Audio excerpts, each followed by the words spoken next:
আসসালামু আলাইকুম। আজকে করে দেখাবো বুটের ডাল দিয়ে মুরগির পা এবং গিলা হাড় ভুনা।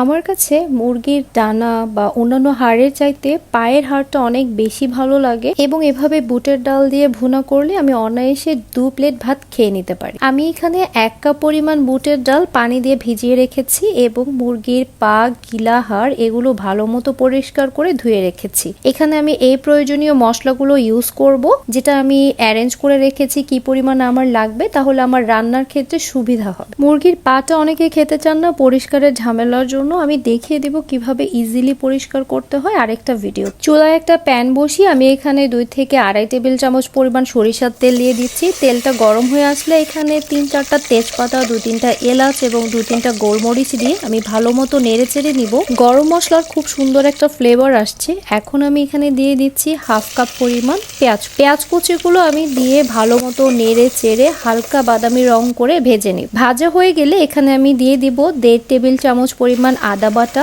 1 টেবিল চামচ পরিমাণ রসুন বাটা দিয়ে দিব এবং দিয়ে ভালো মতো পেঁয়াজ, রসুন, আদার কাঁচা গন্ধ না যাওয়া পর্যন্ত ভেজে নিব। ভাজা হয়ে গেলে এবার গুঁড়ো মশলা অ্যাড করব। এবার দিয়ে দিচ্ছি 2 চা চামচ পরিমাণ আমি লাল মরিচ গুঁড়ো, 1 চা চামচ পরিমাণ দিয়ে দিচ্ছি হলুদ গুঁড়ো, 1 চা চামচ পরিমাণ দিয়ে দিব জিরে গুঁড়ো এবং 1 চা চামচ পরিমাণ দিয়ে দিব আমি ধনে গুঁড়ো। এই গুঁড়ো মশলাগুলো দিয়ে আমি এবার ভালো মতো নেড়ে চেড়ে নিব। যেহেতু গুঁড়ো মশলা দিয়েছি আমি একটু পানি অ্যাড করে দিচ্ছি। পানি অ্যাড করে এরপর আমি ভালো মতো নেড়ে চেড়ে মশলাগুলোকে পেঁয়াজ, রসুন, আদা এটার সাথে ভালো মতো মাখিয়ে নিব। এখন দিয়ে দিচ্ছি 1 চিমটি পরিমাণ আমি গোলমরিচ গুঁড়ো। এই গোলমরিচ গুঁড়োটা দিয়ে আমি আবারও ভালো মতো মশলাগুলোকে মাখিয়ে নিব। এখন আমি দিয়ে দিচ্ছি 2 চা চামচ পরিমাণ লবণ।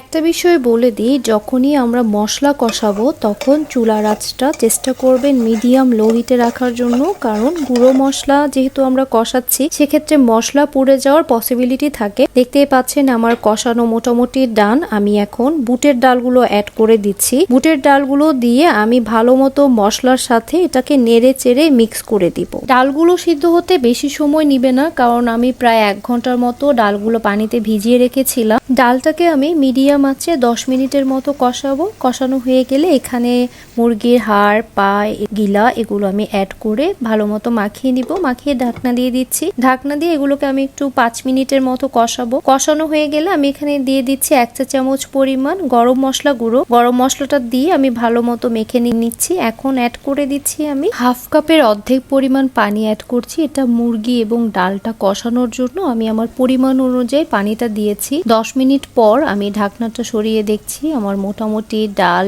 এবং মুরগির হাড়টা কষানো হয়ে গিয়েছে, তেলটা উঠে এসেছে। এখন আমি তরকারিতে যে পরিমাণ ঝোল রাখবো আমি আমার ঝোলটা অ্যাড করে দিচ্ছি। এখানে আমি প্রায় 1 কাপ পরিমাণ পানি দিয়ে দিচ্ছি। 1 কাপেরও কিছুটা বেশি পানি দিয়েছি আমি। মিডিয়াম হিটে আমি এবার আরো 15 মিনিট ধরে রান্না করব। ডাল এবং হাড়গুলো সেদ্ধ হয়ে গিয়েছে। এখন আমি দিয়ে দিচ্ছি ফালি করে রাখা 3-4টা কাঁচামরিচ। কাঁচামরিচগুলো দিয়ে আমি আরো প্রায় 5 মিনিটের মতো রান্না করব। ঝোলটা একটু মাখা মাখা রাখবো, এই কারণে আমি আরো কিছুক্ষণ কাঁচামরিচটা দেওয়ার পর আমি চুলায় রেখে দিচ্ছি, মিডিয়াম লো হিটে রেখে দিব। আরেকটা চুলায় আমি তরকারিতে দেওয়ার জন্য ফোড়ন রেডি করছি। ফোড়নটা রেডি করে আমি আমার তরকারিতে দিয়ে দিচ্ছি। বুটের ডাল যে কোনো কিছু দিয়ে রান্না করুন না কেন, সেটা গরুর মাংসের হাড় হোক বা সেটা যদি পেঁপে দিয়েও হয়, আপনারা অবশ্যই এই পেঁয়াজের ফোড়নটা দিবেন। পেঁয়াজ তেলের ফোড়নটা দিলে বুটের ডালটার টেস্ট আরো অনেক গুণে বেড়ে যায়। এটা আমার মুরগির পা এবং হাড় দিয়ে বুটের ডাল ভুনার ফাইনাল লুক। আলহামদুলিল্লাহ কালারটা অনেক পারফেক্ট এসেছে। আই হোপ খেতেও অনেক ভালো হবে। তো আপনারা রেসিপিটা স্টেপ বাই স্টেপ ফলো করে আমাকে জানাবেন কেমন হলো। Thanks for watching. আল্লাহ হাফেজ।